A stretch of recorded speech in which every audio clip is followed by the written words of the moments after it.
Hello students, today we are going to learn about the fifth chapter of history, that is when people rebel 1857 and after। हम सब जानते हैं कि Britishers जो आए थे इंडिया में वो एक ट्रेडिंग कंपनी बन के आए थे।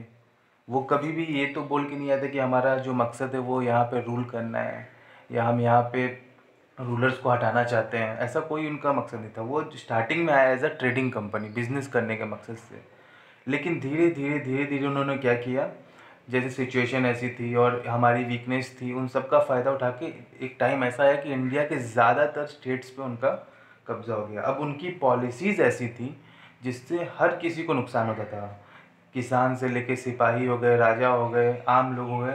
तो हर किसी को जब एक नुकसान होने लगा या हर किसी कोई जब इससे अफेक्ट होने लगा तो लोग सोचने लगे कि ये ब्रिटिशर्स तो हमारे दुश्मन हैं और इनको आज नहीं तो कल अगर इसी तरीके से करते रहे तो हमें बहुत दिक्कत हो जाएगी, तो इनको कुछ ना कुछ तो सबक सिखाना होगा।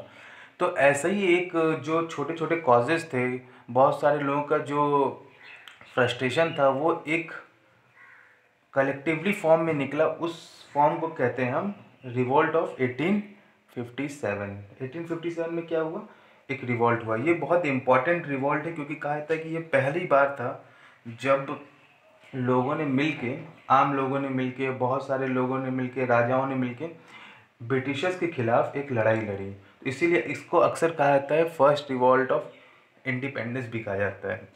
अब हम देखते हैं कि क्या रीज़न थे, क्या हुआ। एकाएक तो नहीं हो सकता, कि जाहिर सी बात है एकाएक तो नहीं हो सकता है कि किसी दिन सब बोलेंगे चलो अंग्रेज़ों के खिलाफ लड़ते हैं। नहीं, एक बहुत सारे कॉजेज़ का कॉम्बिनेशन होता है, बहुत लंबा वक्त होता है। धीरे धीरे जो वो सारे कॉजेज़ जब मर्ज होते हैं तब एकाएक एक रिवॉल्ट होता है। अब देखते हैं क्या होता है। देखो, जब ब्रिटिशर्स इंडिया में आए तो उन्होंने धीरे धीरे ऐसी पॉलिसीज़ बनाई कि इंडियन रूलर्स वीक होते गए। जैसे कि आपने सेकेंड चैप्टर में पढ़ा था, डॉक्ट्रिन ऑफ लैप्स हो गया, सब्सिडी अलायंस हो गए। तो वो सारी ऐसी पॉलिसीज़ थी जिससे इंडियंस रूलर क्या हो गए, वीक हो गए। सब्सिडी अलायंस क्या था, सब्सिडी अलायंस में इंडियन आर्मी रूलर्स को अपनी आर्मी नहीं रखनी है और ब्रिटिशर्स की आर्मी रखनी है, और उसका खर्च कौन देगा, इंडियन रूलर देंगे। और अगर नहीं दे पाए तो a part of their land would be taken as a penalty. Doctrine of lapse आप जानते हो, अगर उसके अपनी खुद की संतान नहीं है, गोद लिया हुआ बच्चा है, तो उसको मान्य नहीं होगा। उसका जो स्टेट है वो ब्रिटिशर्स अपने हाथ में ले लेंगे, लैब से पास हो जाएगा ब्रिटिशर्स के पास। तो ये थी। अब कंपनी ने इस तरीके से, तुम झांसी का एग्जांपल देखते हो, 1857-56 में अवध को उन लोगों ने कैप्चर कर लिया था। अवध को क्या बोल के लिया उन लोगों ने, ये बोल के लिया कि अवध के जो राजा हैं वो मिस गवर्नमेंट कर रहे हैं, अपने राज्य को सही से चला नहीं पा रहे हैं। तो अवध को उन लोगों ने 1856 में ले लिया। अब आगे चल के देखेंगे कि जो उस समय लास्ट मुगल रूलर थे बहादुर शाह जफर, वो उनको भी वीक करने लगे। कंपनी का मकसद था कि company want plan to bring the Mughal dynasty to an end. अब उसके लिए उन्होंने क्या क्या किया, name remove from coin, coin से राजा का नाम हटाने लगे। जो भी सिक्के होते थे, जो भी सिक्के मिंट किए आते थे, उसमें राजाओं का नाम होता था, राजाओं के पिक्स होते थे। तो family to be shifted from red fort. अब मुगल बादशाह रहता कहाँ था, लाल किले में रहता था। तो उन्होंने कहा कि नहीं नहीं, अब आगे आप लाल किले में नहीं रह सकते, अब आपको यहाँ से शिफ्ट करना पड़ेगा। तो उनके आने उन लोगों को रेड फोर्ट से शिफ्ट कर दिया गया। अब Bahadur Shah Zafar would be the last Mughal ruler. कहा यह गया कि आप आखिरी मुगल बादशाह हैं, आपके बाद जो होंगे वो प्रिंस होंगे, आपके बेटे, लेकिन वो बादशाह नहीं कहलाएंगे। तो ये देखो, इस तरीके से उन लोगों ने एक तरीके से पूरी पावर जो है मुगल से ले ली। तो decline in power of ruler, Indian rulers काफ़ी कमज़ोर हो गए। तो ये एक देखो, ये हमें एक पर्सपेक्टिव मिल रहा है कि रूलर्स जो थे वो बहुत कमज़ोर हो चुके थे। डॉक्ट्रिन ऑफ लैप्स हो गया, सब्सिडी अलायंस हो गए, ये सारी पॉलिसीज़ हो गई, और ये इतने स्ट्रांग हो गए थे कि ये मुगल रूलर्स को एक तरीके से ऑर्डर देते हैं, देखो रेड फोर्ट से आप नहीं रह सकते और टाइटल्स नहीं यूज़ कर सकते हैं, कॉइन में अब आपका कुछ मिंटिंग में आपका इमेजेस नहीं होंगे, आपको आगे चल के आपके जो फ्यूचर सन्स हैं वो आपका जो टाइटल नहीं ले सकते, वो they would be known as only as prince, not as king. अब ये रूलर्स कमजोर हो गए। दूसरा सेक्शन जो था उसके ऊपर क्या हुआ, आगे का जो था कि किसान और सिपाही लोगों में क्या दिक्कतें थी वो जानते हैं। The sepoys, the peasant and sepoys.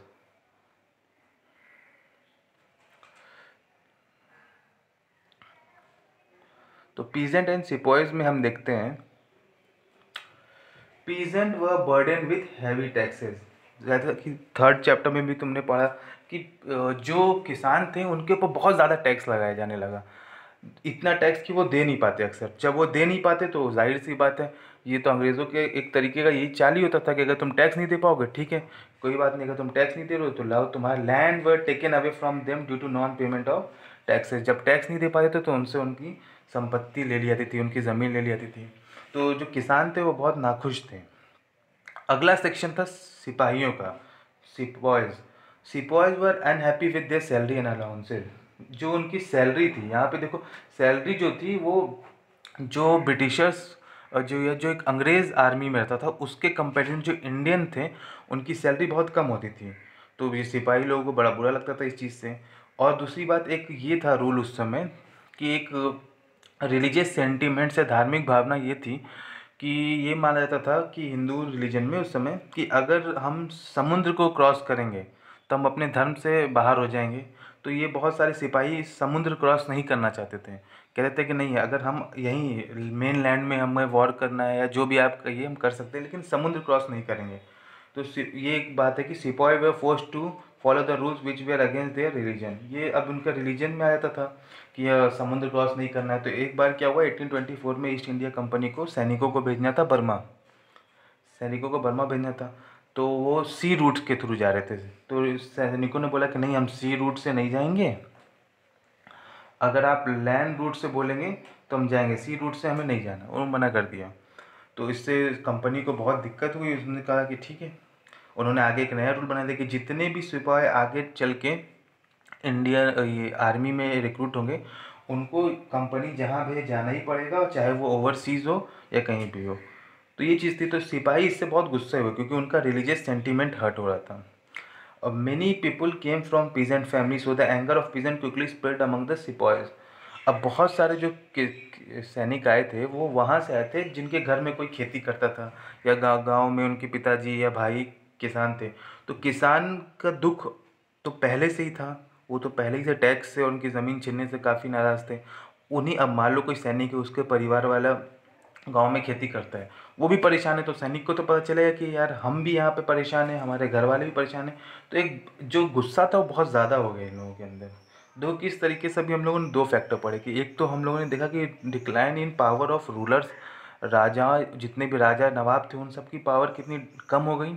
और दूसरा हम देख रहे हैं कि सोसाइटी में, समाज के एक हिस्से में किसान और सिपाहियों के बीच में काफ़ी हद तक एक गुस्सा है। अब वो गुस्सा किस तरीके से निकलेगा, क्या कॉज होगा, वही एक रिवॉल्ट का कारण बनेगा। तो हम लोगों ने देखा पीजेंट एंड सिपॉयज, इन लोगों के देख ले कंडीशन क्या थी। आगे देखते हैं रिस्पॉन्स टू रिफॉर्म्स। अब ब्रिटिशर्स जब इंडिया में आए थे तो जाहिर सी बात है, याद करो जेम्स मिल ने क्या कहा था कि ये अनसिविलाइज्ड लोग हैं, हम इनको सिविलाइज करेंगे और हमारा रूल इनको कल्चर सिखाएगा। और इसी तरीके से ये सारे उनके थॉट्स थे। तो उन्होंने जब यहाँ पे आए तो बहुत सारी चीज़ें थी जो ब्रिटिशर्स ने यहाँ पे चेंज किया। जैसे britisher pact prohibited sati and passes widow remarriage act. Sati को 1829 में बैन कर दिया। किसने किया था? लॉर्ड विलियम बेंटिक ने। और after 1830 Christian missionary could own a land in India. अब आगे इन लोगों ने क्या किया कि क्रिश्चियन मिशनरी जो अंग्रेज़ थे, जो वहाँ से धर्म मिशनरी कहते हैं धर्म प्रचारक को, तो जो क्रिश्चियन मिशनरी थे वो इंग्लैंड से आते थे इंडिया में ताकि अपने धर्म का प्रचार और प्रसार कर सकें। तो वो अब इंडिया में आके अपनी ज़मीन ले सकते थे। एक और रूल बना है 1850 में कि convert could inherit land property, inherit their property. जो क्रिश्चियन रिलीजन में कन्वर्ट हो गए वो अपने एंसेस्टर की प्रॉपर्टी, अपने पूर्वजों की प्रॉपर्टी ले सकते हैं। पहले ये रूल नहीं था, नहीं देते थे ब्रिटिशर। अब क्या कहा गया कि अगर आप अंग्रेज़ बन रहे हैं, अगर आप क्रिश्चियनिटी अपना रहे हैं तो convert could inherit their property, तो आप अपने एंसेस्टर्स की प्रॉपर्टी पे आपको दे दिया जाएगा। तो क्रिश्चियनिटी को बहुत ईजिली वो क्या है कि ईजिली आप इस रिलीजन में आ सकते हैं। तो जो समाज में लोगों ने सोचा कि ये अंग्रेज़ जो हैं कहीं ना कहीं ये हमारे कल्चर को अफेक्ट कर रहे हैं और ये अपना कल्चर हम पे इम्पोज करना चाहते हैं, अपना कल्चर हम पे इम्पोज करना चाहते हैं, हमारी धार्मिक भावनाओं का ये ख्याल नहीं रखते हैं और हमारे रिलीजन का सम्मान नहीं करते। इनके लिए इनका रिलीजन ही सब कुछ है और ये अपने रिलीजन को हम पे इम्पोज करना चाहते हैं। इसीलिए इन लोगों ने ये रूल बनाया है कि प्रॉपर्टी आपको मिल जाएगी अगर आप बन जाओगे, और बहुत सारे रूल। और इन लोगों को लगता है कि सती कोई लोगों ने बैन किया, ये हमारा कल्चर था, विडो रीमैरेज और ये सारी चीज़ें जो उस समय सोसाइटी इतनी प्रोग्रेसिव नहीं थी, तो कहीं ना कहीं ये सारी चीज़ें इंडियंस को लगा कि ये हमारे कल्चर में इंटरफेयर कर रहे हैं ब्रिटिशर्स। तो इसका भी एक गुस्सा था कि आप एक तो हमारे राजा का सम्मान नहीं करते हो, दूसरा आपने हमारे किसानों को परेशान किया, तीसरा आपने हमें सिपाहियों की इज्जत नहीं करते हो, चौथा हमारे कल्चर हमारे रिलीजन की भी आप रिस्पेक्ट नहीं करते हो, अपने कल्चर को आप इम्पोज करना चाहते हो हम पे। तो बड़ा गुस्सा था इसको लेके। अब यहाँ पे ये देखते हैं कि mutiny became a popular rebellion. Mutiny क्या होता है? म्यूटिनी मतलब होता है कि when a soldier as a group disobey their officer in an army. जब जो सैनिक होते हैं अपने सीनियर ऑफिसर्स का कहना नहीं मानते, तो कैसे एक छोटा सा विद्रोह जो था एक बहुत बड़े विद्रोह में तब्दील हो गया। जो एक म्यूटिनी था, जो सैनिक असंतोष था सैनिकों में, वो कैसे एक रिबेलियन बन गया, उसको देखते हैं। देखो, एक large number of Indian develop feeling that they had a common enemy and they should rebel against them, so mutiny was faced by the Britishers इन 1857। अब देखो, तुमने काफ़ी हद तक देख लिया कि इंडियन रूलर्स को उन लोगों ने बहुत पावर कर्व कर दिया, पीजेंट परेशान थे, सिपॉइज परेशान थे, सोसाइटी में लोगों के बीच में एक गुस्से वाला नेचर था लोगों में कि कहीं ना कहीं ब्रिटिशर्स हमें बहुत हद तक हमारे कल्चर को इन्फ्लुएंस करना चाहते हैं। तो ये सारी चीज़ें जब थी, और बहुत सारे कॉजेज तो थे ही, लेकिन एकाएक क्या हुआ कि देखो, एक बंदूक 1857 के करीब एक ब्रिटिश आर्मी ने एक बंदूक लाई। उस बंदूक में जो गोली लगाने का प्रोसेस था, जो कार्ट्रिज कहते हैं जिसको, गोली को, उसका प्रोसेस जो था वो, उसके ऊपर एक पेपर या टाइप का कुछ होता था जिसको दांत से खींच के निकालना पड़ता था। अब वो जो दांत से खींचने का प्रोसेस था, बहुत से सैनिकों को ये पता चला कि उस गोली में जो पेपर लगा हुआ है उसमें एनिमल फैट का यूज़ हुआ है, एनिमल फैट को उसके ऊपर लगाया जाता है। तो बहुत सारे लोगों का रिलीजियस सेंटिमेंट, धार्मिक भावना आहत हो गई। कहा उन्होंने कि नहीं, हम नहीं कर सकते, क्योंकि उस एनिमल का फैट लगाया गया था जो हिंदू रिलीजन में बहुत पवित्र था और मुस्लिम्स में वो बहुत हेटेड एनिमल था। तो ऐसे इन दोनों एनिमल का लगाया गया था। तो बहुत सारे लोगों ने बोला कि नहीं, हम नहीं करेंगे ये चीज़, हम दांत से नहीं बाइट करेंगे उसको। तो इसलिए ये म्यूटनी शुरू हुई, क्योंकि देखो यहाँ पे भी रिलीजियस सेंटीमेंट है, क्योंकि अंग्रेज़ों के लिए तो वो नॉर्मल है कि आपको ये प्रोसेस ऐसा है, आपको दांत से बाइट करके पहले उसको पेपर को निकालना है, फिर बंदूक में गोली लगानी है। लेकिन इंडियंस के लिए तो रिलीजियस सेंटीमेंट्स हो गया, उन लोगों ने मना कर दिया। तो on 29 March 1857 soldier Mangal Pandey was hang to death. Mangal Pandey ने क्या किया, अपने एक ऑफिसर्स को उन्होंने मार दिया, इसीलिए तो उनको 1857 में, ये बहुत फेमस है मंगल पांडे, इनके ऊपर एक मूवी भी बनी थी जिसमें आमिर खान ने लीड रोल किया था, मंगल पांडे मूवी का भी नाम है। तो उनको फांसी दे दी गई क्योंकि उन्होंने अपने एक ऑफिसर पर अटैक कर दिया था। अब क्या हुआ आगे चल के, sepoys at Meerut refuse to use the fat grease cartridge. अब बहुत सारे मेरठ में भी सिपाही लोगों ने मना कर दिया कि हम ये जो फैट ग्रीस एनिमल की जो जानवर की चर्बी लगी हुई है इस गोली पे, हम ये यूज़ नहीं करेंगे। So 85 sepoys were sentence to 10 year jail. जब उन लोगों ने कहना नहीं माना अपने ऑफिसर का, तो उनको 10 साल की जेल हो गई। ठीक है, अगले दिन क्या हुआ, on tenth May the soldier mutinied and release the imprison sepoy, they declare war against firangis. अगले दिन क्या हुआ, बाकी सैनिकों ने सोचा कि अब ये देखो, यही इमीडिएट कॉज जब भी पूछा जाता है कि एकाएक क्या कारण था रिवॉल्ट ऑफ 1857 शुरू होने का, तो यही था कि जो बंदूक वाला इंसिडेंट है, ग्रीस कार्टेज, यही था ग्रीस कार्ट्रिज इंसिडेंट, यही था कि एकाएक अब जो बहुत पहले से जो ज्वालामुखी धधक रही थी, एकाएक ये फट पड़ी इससे। अब लोग क्या, 10 तारीख को सैनिकों ने सोचा कि ये तो हमारे धर्म में कि ना रिस्पेक्ट करते हैं, ना हमें रिस्पेक्ट देते हैं, सैलरी बराबर नहीं देते हैं, आर्मी में इंडियंस को छोटी पोस्ट देते हैं, अंग्रेज़ों को हाई पोस्ट देते हैं।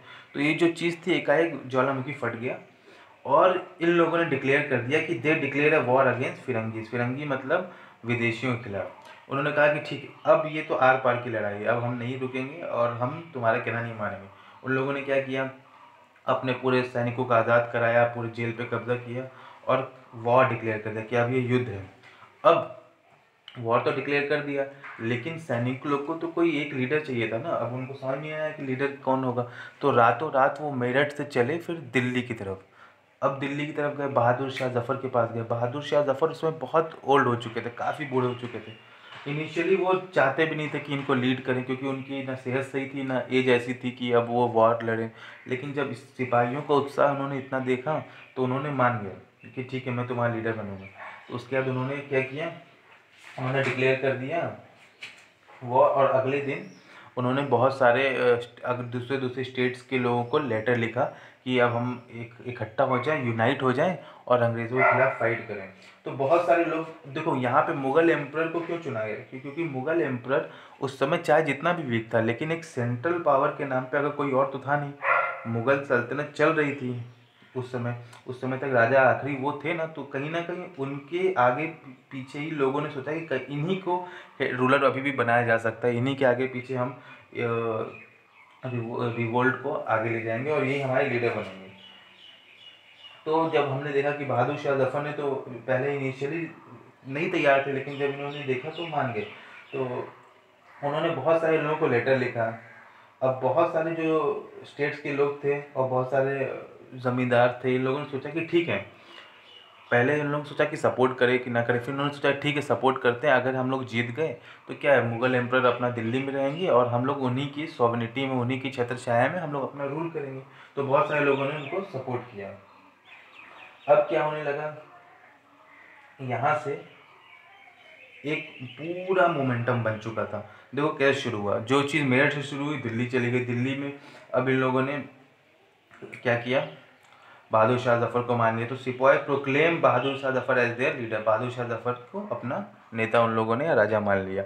अब देखते हैं रेबेलियन कैसे स्प्रेड हुआ, जो ये रेबेलियन था कहाँ कहाँ स्प्रेड हुआ, कैसे स्प्रेड हुआ।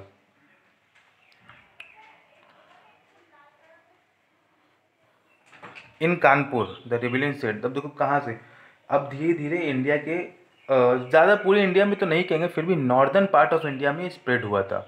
इन कानपुर नाना साहेब डिक्लेयर हिमसेल्फ पेशवा, नाना साहेब जिनको नहीं माना गया था, नाना साहब को कहा गया था कि आप यहाँ के वो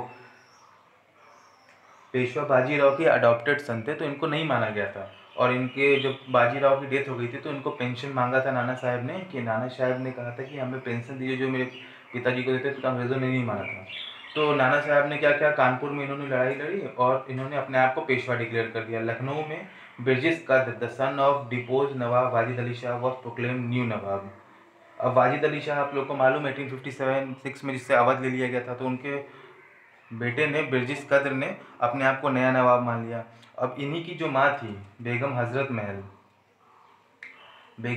महल टुक एक्टिव पार्ट, इन्होंने बहुत एक्टिव पार्ट किया और अंग्रेज़ों के खिलाफ बहुत लोगों को इकट्ठा किया और रिवेलियन में बहुत इंपॉर्टेंट रोल निभाया। तो देखो कानपुर से नाना साहब थे, लखनऊ से ब्रिजेश कद्र और बेगम हजरत महल थी। बहुत सारे और नए नए लीडर भी आने लगे। बख्त खान आए, बख्त खान फ्रॉम बरेली, ये मिलिट्री लीडर बने। कुंवर सिंह एंड ओल्ड जमींदार फ्रॉम बिहार, इन्होंने बिहार में एक बूढ़े ज़मींदार थे, बिहार में रिवोल्ट किया और काफ़ी हद तक अंग्रेज़ों से लड़े वहाँ पे। मौलवी अहमदुल्ला फ्रॉम फैज़ाबाद, तो ये नए नए लीडर्स थे जो अलग अलग जगहों पे अपने रिवोल्ट को स्प्रेड किया और सब ने माना कि हाँ हमारे बादशाह जो हैं मुग़ल एम्परर बहादुर शाह जफ़र हैं, और हम अब एक पूरा फीलिंग आ चुकी थी कि अब हम लोग अंग्रेज़ों को हरा देंगे और अब इनको भगा देंगे और इंडिया में फिर से अपना रूल हो जाएगा। तो क्या ऐसा हो पाता है, क्यों नहीं हो पाता है, क्या रीज़न था इसका, वो हम देखते हैं।